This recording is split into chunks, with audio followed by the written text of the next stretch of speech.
listener production. Our kitchen is always open. I'll have what she's having.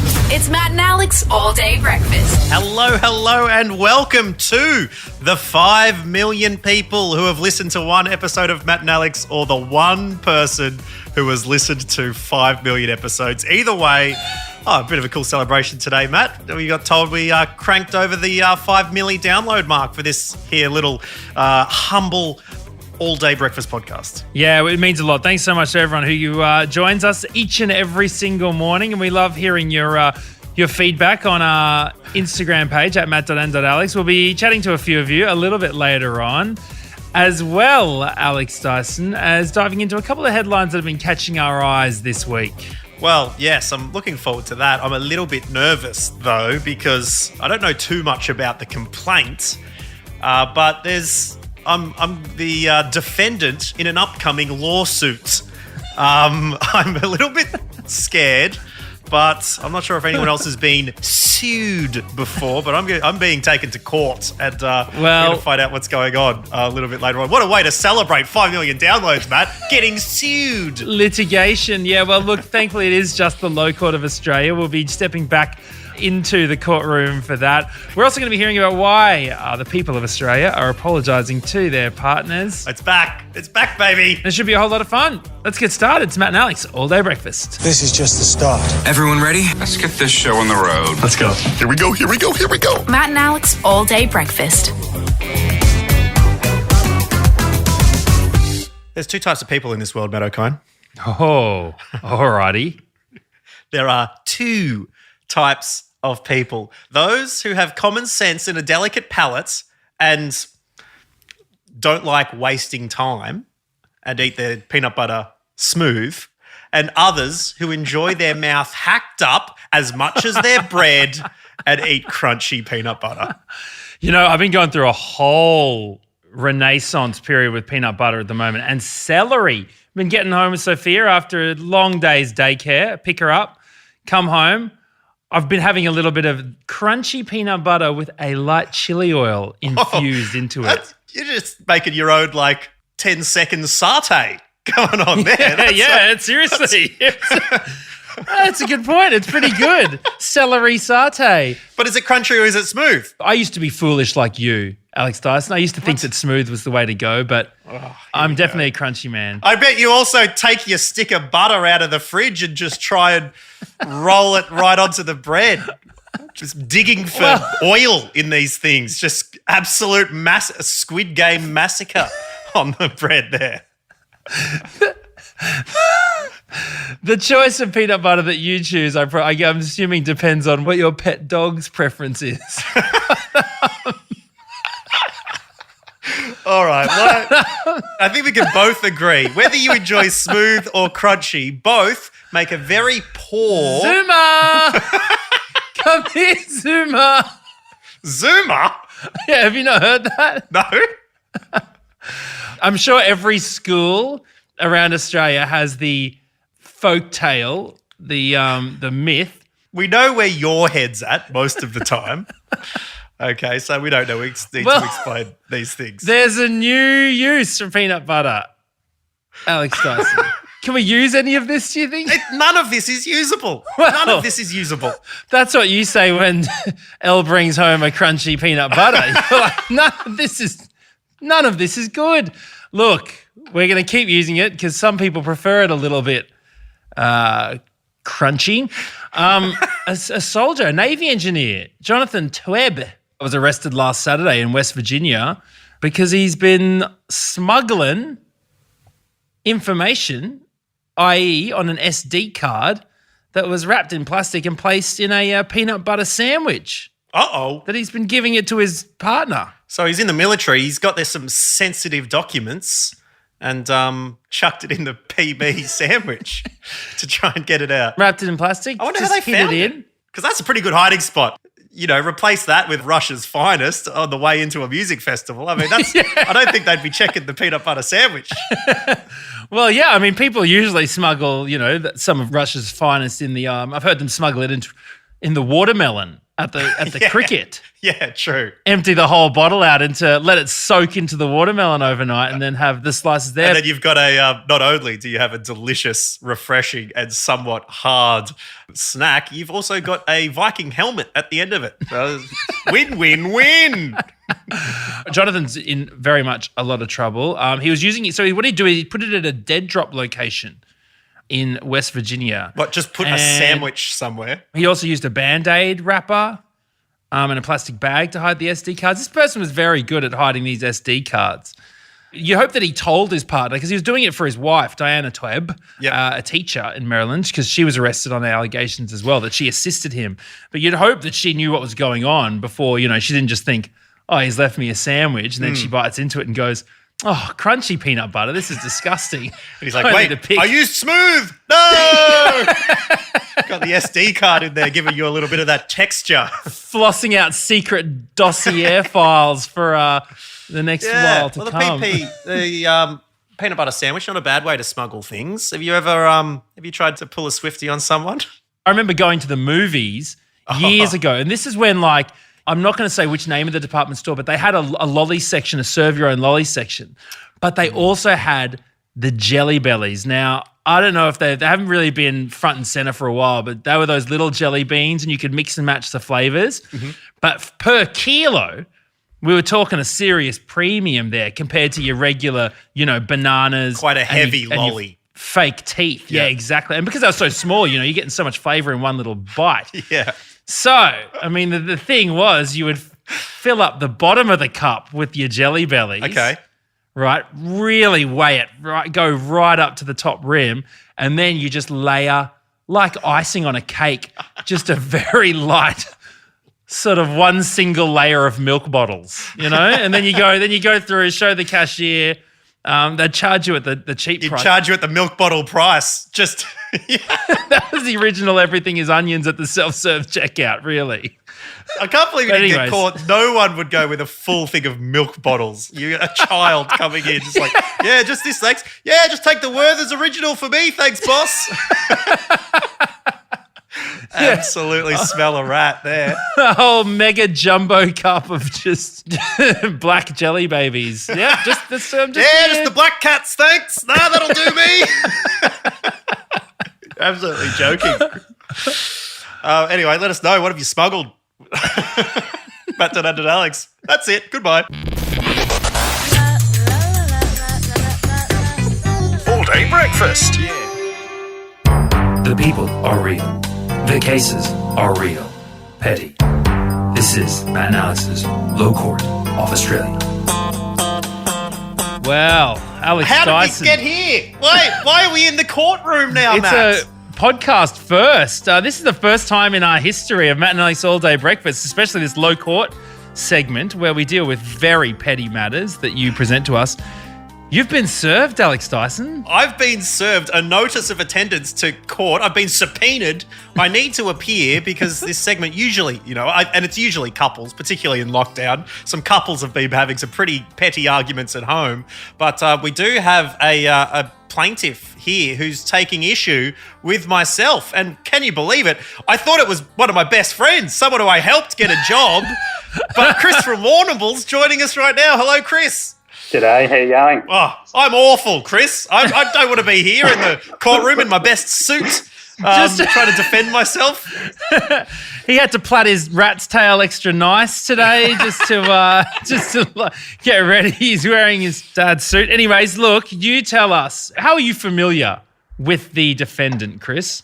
So, back on the previous podcast, it was Alex's story that I mentioned in my job interview about the gap in Warrnambool that helped me actually get the job because it was quite a niche Warrnambool reference. They wondered how I knew that. And I said, I just did research from the town. I low-key just listened to this podcast and happened to mention it and happened to have all the knowledge prior to going in. So and from that interview, which you were successful in, yes, it's very saddened to see as the judge of this matter that, your relationship has turned sour. Why are you sending Alex Dyson to court today? Well, I suppose the Alex is going to be the proposed local member for Wannon. Is that right? Independent candidate for Wannon.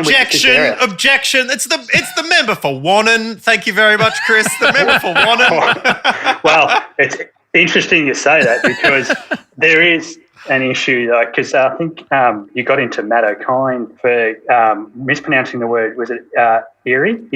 Ori. I said Ori, and it's actually Ori. Yeah. Ori. So Awry. when I heard that, it was enough for me. Like, okay, I need to take this matter further. Now, because of how much I was getting stuck into O'Kine for Ori. I preference that I really like Warrnambool. It's great. It's a good little part of the world. The Western Victorian guys have definitely kept it a well kept secret. But there is one issue that can just undo all of this is Warrnambool's enunciation of the letter I. Ooh. Specifically. So I asked you, Alex, the street that the Dirty Angel's on, how do you say that? Street name? Mirai Street, Warrnambool. Okay, so I can live with that. They're spelling M-E-R-R-I. How would you say that, Matt? Well, I would probably say Mary Street. Yeah, I think Mary Street. That's okay. That's all right. I'm not, Well, it's the Mirai River, I think it's named afterwards, one of the two rivers which go into Warrnambool, alongside the Hopkins, which I believe Warrnambool means between two rivers in the local First Nations language. So, anyway. All right, so here we go. Obviously, Liebig's another one, but the major issue is actually to do with the street name that the Gap's on, Alex. How do you say it? The street name that the Gap's on, I reckon that would be, it's also the Warrnambool Performing Arts Centre, now Lighthouse Theatre. I would reckon that would be Timor Street, Warrnambool. And how do you spell it? Timor. Now, come on, how do you normally say it? That's one of the oddities that I've moved out. Everyone says it like that. It's enough. It's disturbing me. I can't listen to commercial radio anymore. Wait, what would you call it? Timor Street? It's Timor. I mean, it's Timor. That's how you spell Timor, the actual country. That's how you say Timor. What? Of course East it's Timor. Why would it be Timor? Yeah, as soon as you bring up the Marai River, do you not notice the sea northwest of Darwin, the Timor Sea? The Timor Sea, the Timor Sea. Yeah, I guess I've never really thought about it. Well, this is the other thing coming out of Warrnambool. You go, could you pass me a nibble pie? And people are like, what? That was the other thing. You mean a party pie? What, a nibble pie? A nibble pie. Is that literally a Warrnambool thing? If you're getting a little pie from the canteen, it's a nibble pie. What, only in Warrnambool? No, I've never heard this anywhere else in Australia. No, It's Australia's best kept secret. Well, Timor. Of course it's Timor, T-I-M. I'd even go with Timor before I went to Timor. That's why I brought it to the low court of Australia. I need the entire town to realise that they're all wrong. So you're saying if I run again for the thing, I should try and get everyone to pronounce it Timor Street? I mean, you've already had my vote. Timor Street. Timor Street. You can't even correct yourself. I just naturally say it Timor because that's what it is. All right, well, because I haven't heard this before, I need to mount a defence argument for myself here, Matt. But I'm struggling because my first instinct is to say, well, what about Timon and Pumbaa from The Lion King, but no, it's Timon and Pumbaa, so that doesn't help my argument. It's certainly not, Time-O-Matic, is it? Time-O-Matic, yeah, Time-O-Matic. Okay, but what about the huge song, Time After Time? It's Time After Time, not Tim After Tim. Mate, if you don't know what an E does, then... Running through too many Tim Tams. Yeah, they're not time Tams, okay? Look, order in the court. Judge Matt O'Kine, how are you going to sort out this issue? And whether Chris, now he's in Warrnambool, given he's just moved there, needs to adjust to the Warrnambool way of saying Timor, or whether Warrnambool needs to adjust to the world way of saying Timor. That's actually... Okay, because I have a link to the defendant in this instance, being Alex Dyson, who I've worked with, great friends with, and currently hosts this podcast with. Godfather of your child. Yeah. Well, I mean, I didn't approve of that, but sure. Well, who is the godfather of Sophia? Self-appointed. Who's the godfather of Sophia, Matt? I got the WhatsApp, the Brizzy WhatsApp crew. They can dreadful godparents. Dreadful. So And, because, we're only just getting acquainted, Chris, I can't be fair in judging this, okay? I think that they would have, struck me off the board here if this was real court. So I've called in a juror who's been listening and over-listening all of the evidence. No friendship with Alex at all. Bron, our producer. Bron, I believe that you are our sole juror. How do you see the defendant? I agree that it is pronounced wrong. It should be, it's not time more. Well, can we get another juror on here? Ian Dyson, Ralph just sent me the other day. He was meant to go to jury duty in Warrnambool. So he could be a good juror if we need another one. All right, let's hear it from the juror. How do you find? I find Chris guilty. Whoa! Guilty of non-assimilation, Chris. This is outrageous. Please, okay, that's it. I've been having fights with every local that I've talked to about this, so it doesn't surprise me. Yeah, that's the best thing to do when you move to town for a new job, mate. Just start fights with everyone. Like You're going to be verbal stoushes. Like TIMOR is somehow time. Now I'm wrong and I have to adjust. If they wanted it to be time, or it would have been a Y. That's all. Or an anyways, E. whatever. There's no E. All right, here we go. Thank you so much for joining us at the Low Court of Australia, Chris. We hope you're enjoying Warrnambool. It sounds like you are having a good time, and congrats on the job again. And hopefully this is the last time we see you in court. Thanks very much, buddy. You get out of here. Get back to work. Thanks, guys. Oops.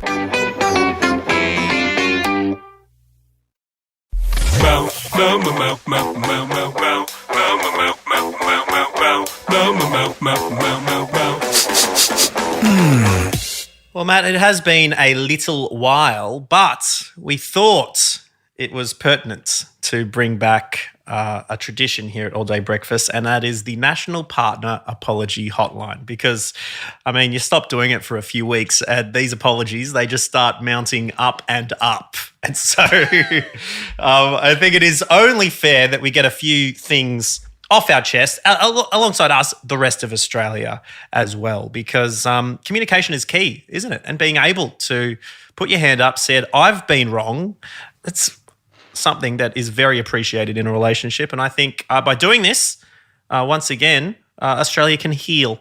You're absolutely right, Alex Dyson, and I'm assuming that you're going to be the first person to put your hands up and say those exact words and offer an apology to your partner, Elle, a.k.a. Woods is the goods. What have you done this week, mate? Well, you may have heard her on the podcast recently. I interrupted a phone call and said, do you want to come and tell your story? So that's first came off the rank.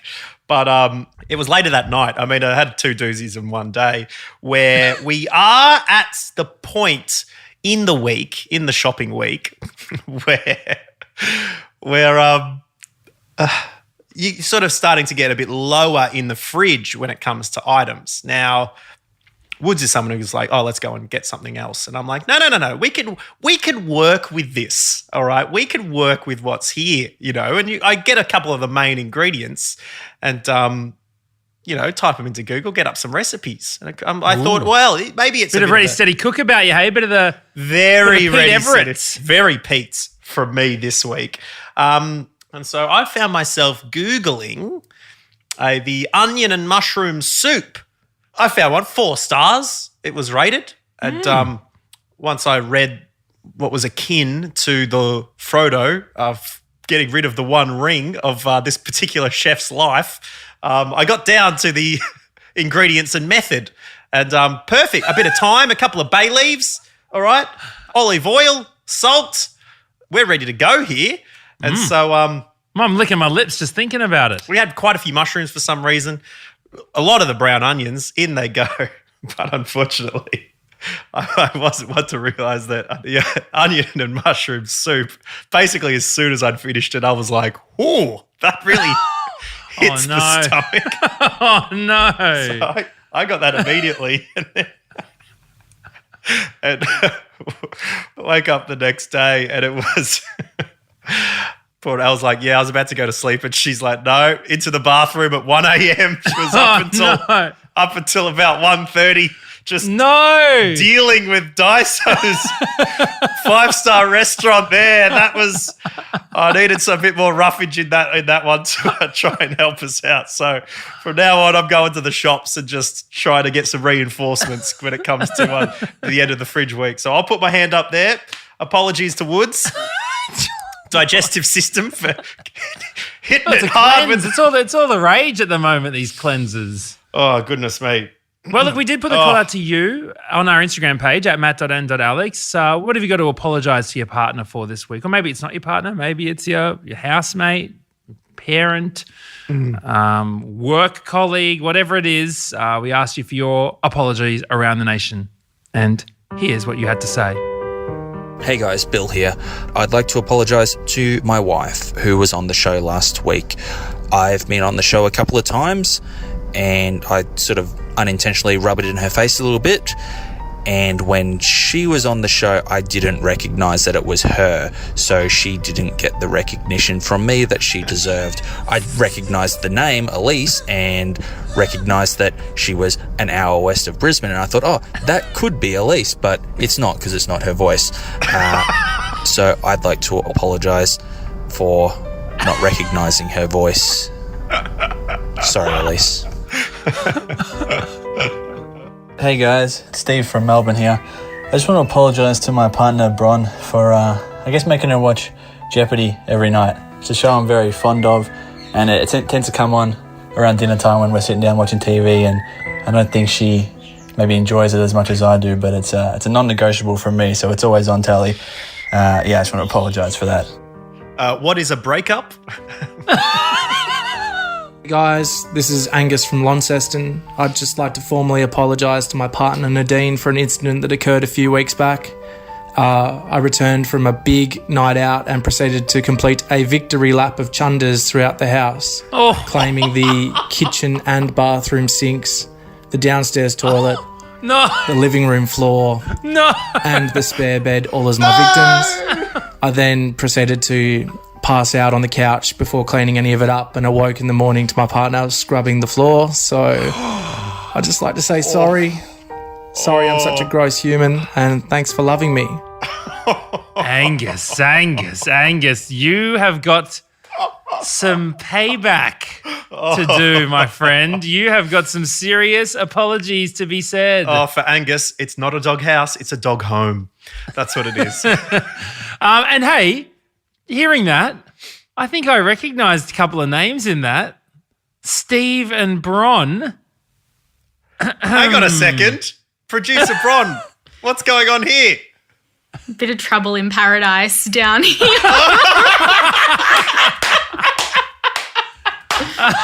Do you know how I figured that out? Is because apart from the names, right, I thought, oh, geez, it's interesting that there'd be two similar names. And then then he talked about Jeopardy, and you told me the fact about Shaggy being a Gulf War vet, and someone on our Instagram said, did you see this on Jeopardy? And Bron said, yes, I did. So I put two and two together. It's not bad, but he does make me watch it literally every night. I am a bit over it at the moment. Well, Bron, what do you think of the new hosts, Jeopardy hosts? Are you a fan? No, we're stuck on SBS, so we're still up to Alex Trebek days, so I haven't seen the new guy yet. Fair enough. Well, look, you can maybe fill us in with another mind-blowing fact tomorrow. And I hope you're not replacing Steve with a new guy as well in a similar vein. We'll have to see. This keeps up. Thank you, Steve. Thanks, Steve. And thank you, Bron. And thank you for submitting your apologies for this week. All day breakfast. Well, Alex Dyson, we've been talking about banned schoolyard games this week on Matt and Alex All Day Breakfast. And the messages just keep coming in about what you weren't allowed to get up to in your school days. God, schools love banning stuff, didn't they? As soon as they love it. As soon as they whiff fun, as soon as the slightest craze takes off, they are just on top of it like a cat's paw on a mouse's tail. Yeah, I remember Zappos, the lolly got banned from our school. Too much wrappers on the ground. And, the littering. Those little individually wrapped things. They're like, oh, too many of them. Should we get kids to put them in the bin? No, banned. Even year 12, Matt, at the end of school, I'm an 18-year-old man by this stage, okay? Going to sing a little funny song at the end of the school year, you know, some light ribbing of the teachers, right? We want to listen to it first just to make sure that there's nothing untoward in the song. And it's like, oh, you know me, good old Alex Dyson, won't be any problems. And luckily there wasn't, because I don't really swear in my life or say too mean of things. So anyway, we got that one through. So that was good. Oh, that one got through the keeper. What was the song? Well, actually, no. The song was called End of Year Report, and I gave the teachers a little bit of a report. Go on. I should. Here we go. I know that you. I'm broadcasting live from home at the moment, and I'm in Woods is the Goods studio here. So why don't we bring out the old Mellotron and? Oh my god! Oh, except you got to play this with my voice. I mean, oh no, it's not plugged in. Hang on.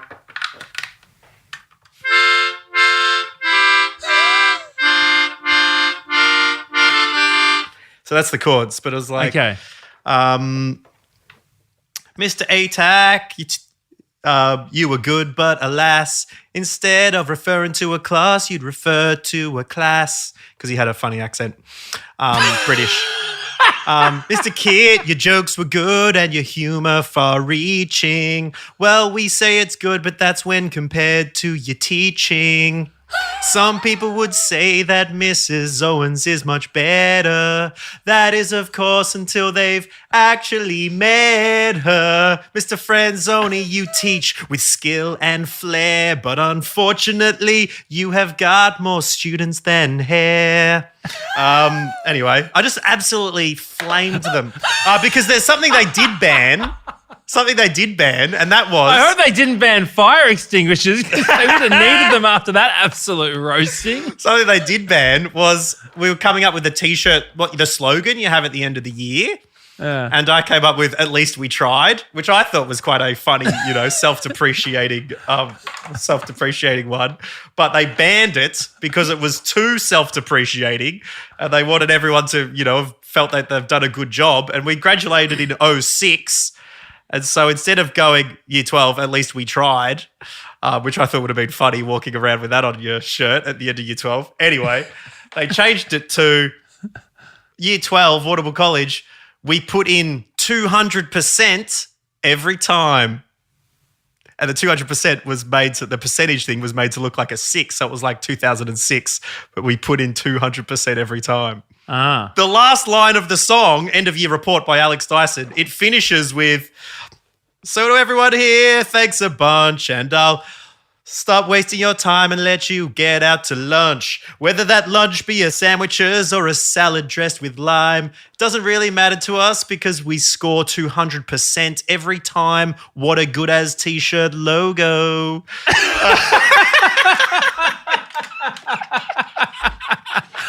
All right, I take it back. That's a pretty good burn at the end there. I dropped the mic and walked off stage. Well, look, you're not the only person who had a few things banned at their school. Ben got in touch with us, and at Van Ryten said, back in my primary school, we had Beyblades banned. Oh, come on. But that sounds... What? Are they dangerous? dangerous? Because they were dangerous? They're small, spinny plastic things. Oh, those things, you rip them yeah. and like... Yeah, okay. He said we'd take the metal bin lids and flip them upside down for the arena. Now, that's a reality TV show I would watch. Byron Bays. Forget these bloody Instagram models. Get some hardcore lads ripping the Beyblades down on Byron Beach. Now that would be a TV show. So he said it all, the full tipping point was when someone brought in a full metal Beyblade that could cut up your hand. Okay, fair enough. Right. Okay. Dylan at $Dills says Pokemon cards got banned. Too much theft and too many tears. Yeah, they became their own currency. They were the original Bitcoin, honestly. Oh, they really were. They were the original NFT. I traded up all the way from a bloody Diglett all the way to a Snorlax or something. Oh, man, those are the days. Well, we got the Snorlax traded all the way up to a alpaca back in our day. All right, and we'll hear a few messages as well. Carl here from Brisbane. My school was famous for banning the game Tiggy, otherwise known as tag. They banned it.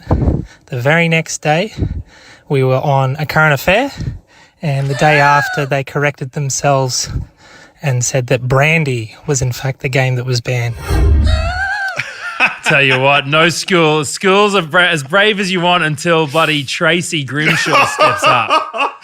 Then watch them cower to the mainstream media. Tracy Grimshaw is the Achilles heel of school principals. Tell you what, they can be as strong as you want. Bring in a Grimshaw, you've trumped them for sure. Nothing like running from a film crew from the car park into the principal's office like a wimp. Okay, up next. Hey guys, got a school game that got banned at our school. It was when we were in, I reckon, year 5 or 6, and the game was called Bloodsport, and I'm sure some other people probably played a similar game. It's not as hardcore as it sounds. Basically, you put your knuckles on the ground, you'd be like sitting on the ground, and you'd have a coin, and so 2 players, and the person across from you would flick the coin along the ground into your knuckles. You're like, as if you were punching the ground. That's how your knuckles would be positioned. You get big cuts on the back of your knuckles, and which was, it was a pretty gross game anyway. But then people, as they do, took it up a notch and started sharpening the coins. So then they'd flick it into your knuckles, and it would just be, hence the name Bloodsport. There'd be bloody coins and blood shooting off everywhere. So yeah, teachers decided that one was a no-go. Yes, your first issue. You got to come up with coiny flick game or something like that. Sounds a little bit more innocent than Bloodsport. All right, at Brad Golding, send us one as well. Hey boys, actually got more of a challenge that was banned from my school than a game. Not sure if you recall the 3 litre milk challenge that was popular back in 2011, where you get 3 litres of milk, put some food colouring in it, and then try and scull it as quickly as possible. Pretty much the first one to vomit was the winner. Anyway, 10 of us boys decided it'd be a good idea to do this challenge at recess behind the drama buildings. We gathered a fair bit of a crowd, and a teacher walked around the corner to discover 10 boys just projectile vomiting rainbows everywhere. He sent us to the principal's office thinking we were drinking alcohol on school grounds, where we had to explain ourselves that we were just drinking milk and that we wouldn't do it again. The principal actually made us get up at assembly and apologise to the entire school for letting everyone down. That's even worse than the banning of things, is having to apologise. Yeah, they didn't even need to ban it because it's like, no one's going to do that. That is quite idiotic. Yeah, keep doing it if you want, but Yeah, exactly. Having to apologise for it, and the whole school just going like, honestly, you don't need to say sorry. You're just an idiot. You've let yourself down. You've thrown yourself up. Oh, what an absolute disaster. To bring us to the end of another all-day breakfast with Matt and Alex. Thank you so much for hanging out with us today. It's been lots and lots of fun. Make sure you get your mind blowns in. Matt O'Kine, usually pretty good with it, but I'm yet to fully trust him to bring a fact that isn't just inducing of a mild groan. So send them through the voice messages to matt.and.alex, and we'll be here hanging out, having a good time once again tomorrow. Bye-bye. That's it. The all-day breakfast kitchen is closed. Got a story we need to hear? All the links are at mattandalex.com.au. Listener.